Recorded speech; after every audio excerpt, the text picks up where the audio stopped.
So after a long time of drawing, after a long time of product development, here it is finally. This is the new Mika for Swatch watch. And again, I did it with my sister Yasmin, and mostly in this living room and in the kitchen in London. And the watch is basically based around the central character called Mumu. So this is Mumu, very stylishly dressed Mumu, and he is a kind of anthropomorphic evolution of our totem mask that we made for the first watch, which was Cuckoo Cuckoo. I sound ridiculous saying this, but it's all very serious. It's serious fun. That is our manifesto. And he's this kind of human version. So 1,000 years have passed.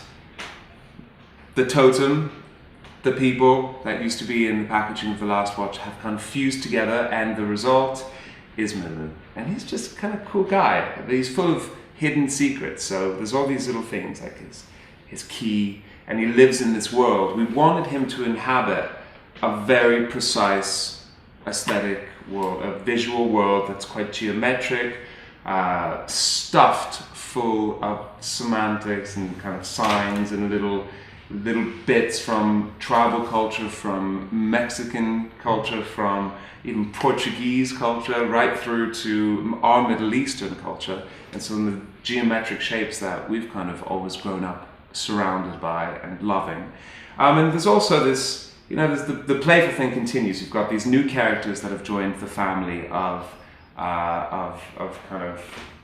characters, and these are our little crowned frogs, and they find themselves on the watch as well. And I really wanted the watch, and my sister as well, Yasmin and I, had this idea that the watch should come in its own world. So not just in a very special limited edition packaging, which is what we did last time, because most of the people just got it in a little tiny case last time, and the packaging were only 1,000 of them. So we wanted everyone to have the same kind of like considered piece of art that the watch would come inside. So you open it, and then you have to open it again, and then you have to open it again, and the watch lives inside there. So it's this idea that you're going through different portals to get to the watch, to get to the inner sanctum where the watch is kept. And every single part of the box is printed, considered, and designed. And it was just 3 of us doing this, and it took us absolutely eons to do every single one of these drawings. And even the quality of it, we wanted it to be kind of metallic gilt. We wanted it to feel precious.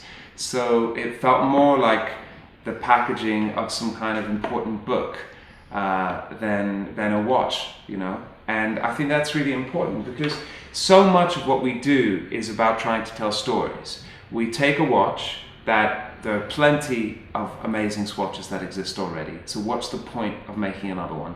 The only point for us to make another swatch, apart from the fact that we find it really fun, is to tell a story. But how do you tell a story on something that's only about 25 centimeters long? Well, you stuff it full of things that provoke curiosity, so that we know that there's a huge story behind every single drawing that is on this watch. We don't explain it, we just present it visually, and hopefully it provokes enough curiosity to kind of become more than just a watch, become a kind of mysterious, strange, kind of mystical object, a fetish of some kind. And that is why we wanted it to live in something that was just as considered as the watch itself. This is the first time ever that Swatch has done a fully engraved gold face, and this is done with a bunch of technology that was kind of like developed just to make this watch. The entire face is done in a way that only haute kind of horlogerie and very expensive jewelry watches normally are made with, but we've done it all over, and we've done it on a plastic, fantastic watch. I personally think that it's much more special to have these kind of extremely considered design techniques on something that everyone can have than on something that only 15 people in the world can have. So we are extremely proud of it. It's been a huge challenge, not only in packaging, in design, in storytelling, in illustration, but also in development of the techniques that we use to make this watch.